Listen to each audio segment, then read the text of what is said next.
Have you ever wondered how video games are made? How many people are involved in these types of projects? What tools they use? I'm here at Ubisoft Quebec, where developers will explain how video games are made. As you'll see, making a video game isn't that simple.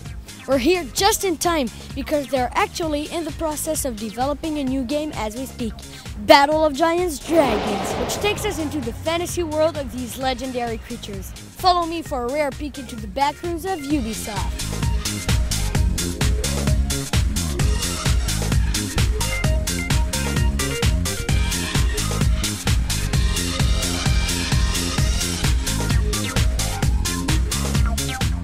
The first step is the design stage. This is where we develop the game basics.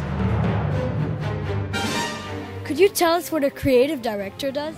Creative director is responsible of developing the vision of the games with the team. We have to find settings, different characters, what they can do in the games, and also the story. My role on the team is to be sure that everything is consistent with the vision that we have for the games, a bit like a film director.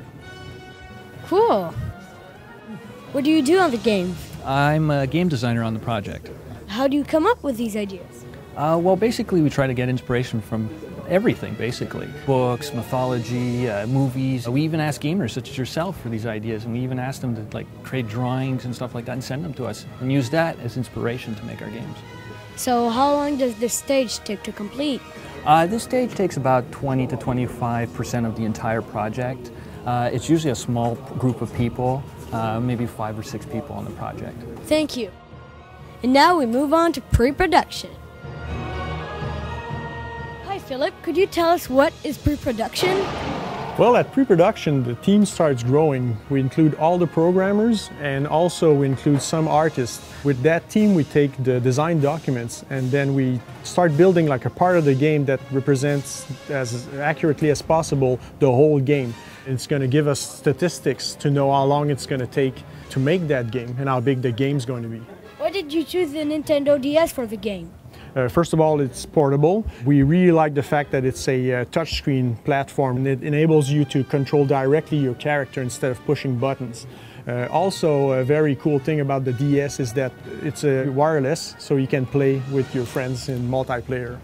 What is the game's most impressive feature? What will make everyone go, wow? One of the most impressive features, I think, is the flight. You know, the user can actually take flight while in navigation mode and also in combat. So you can fight either like both dragons on the ground or both in the air or one on the ground and one in the air. It's really cool. How long does this stage take to complete?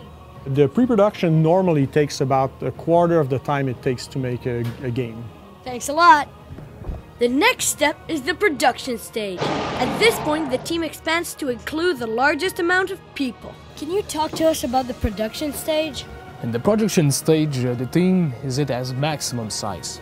And this is where we develop all of the game's elements, like animations, art sets, music, sounds, and levels.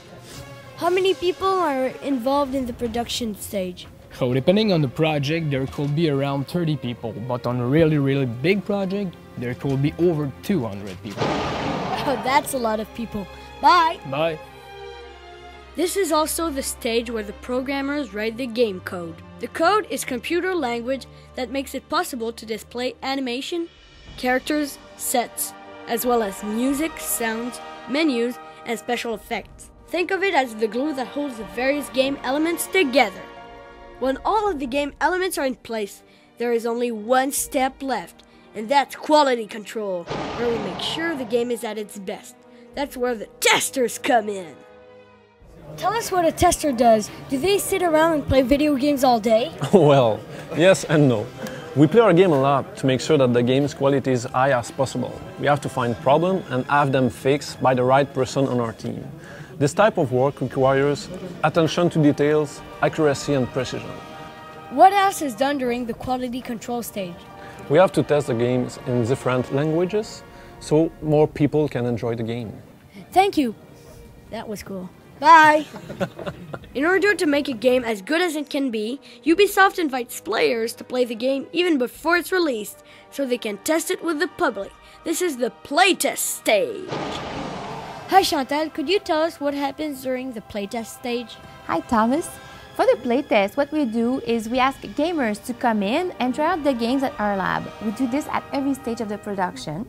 As they play, we observe them, we ask them questions, we take notes of their comments, and since gamers are the experts, we make sure to take great care to implement their comments and suggestions into our production. Thank you a lot, Chantal. I think we went through all the stages of making a video game. Now follow me! I'm done! All this really makes us want to not only play the game, but to create video games as well. In our next episode, we'll take a closer look at Battle of Giants Dragons. We'll find out more about various game features that will blow you away.